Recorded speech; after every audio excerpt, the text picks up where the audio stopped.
Hello everyone, welcome to this video. In this video, let's calculate the sum of this series.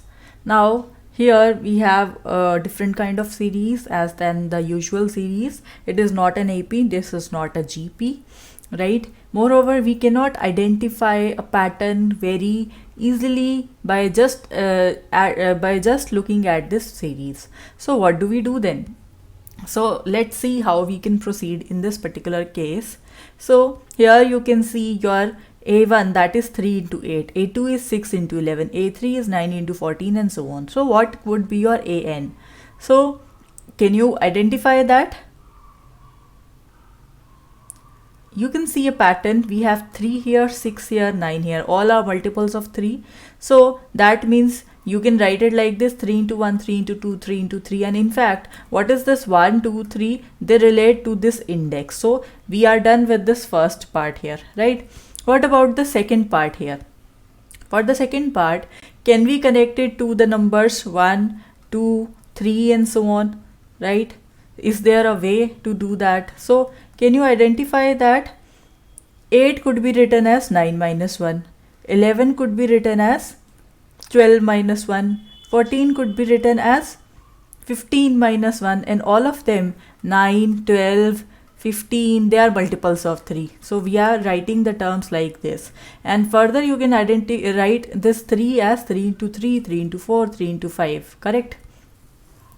9 as 3 into 3, 12 as 3 into 4, 15 as 3 into 5. Why we are doing this? Because we wanted to know what is our term AN. So we are looking for a procedure by which we can do that. So this is the way here.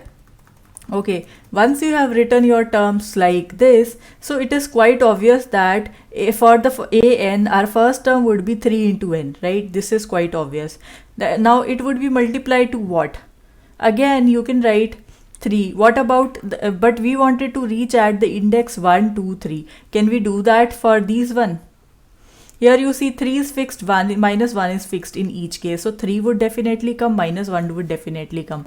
What about 3? What about 4? What about 5? So can we relate it with this index? Yes, obviously. We can write 3 as 1 plus 2. We can write 4 as 2 plus 2, right? 2 corresponds to this. 5, 3 plus 2. So you see for n, we can write it like n plus 2, right? So overall we would have 3n plus 2 minus 1. So this is the procedure. Now once you obtain your AN, so this forms our AN, you can multiply the terms together so that you would have this as your AN.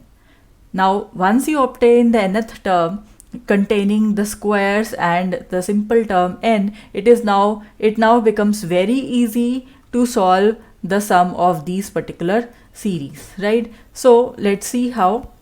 For the sum here, we wanted to compute A1 plus A2 plus up to AN, which is nothing but the summation of all these terms, where the summation index k varies from 1 to n, right? So now we have our AN term with us. So what would be AK? This is AN. So AK would be replacing n with k here. So it would be 9k square plus 15k.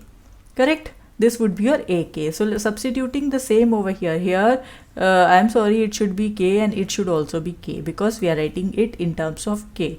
Right? Now here you can see, so obviously this should also be k, this should also be k.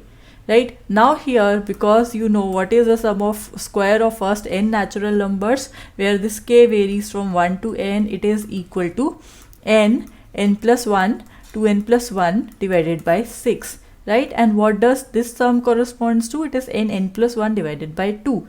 So you can simplify the terms, you can cancel out these terms, right, with 3, and you can take this n plus 1 divided by 2 as common from both the terms, right? In fact, you can take 3 also common from the term. So you have 3 by 2 and n plus 1. Here you are left with 2n plus 1. Here you are left with 5 because 3 we have already taken outside, right? You can simplify this. You can take 2 as common and then they would cancel each other. So you would be left with 3n, n plus 1 and n plus 3. So this is your answer. So I hope you understood this question well.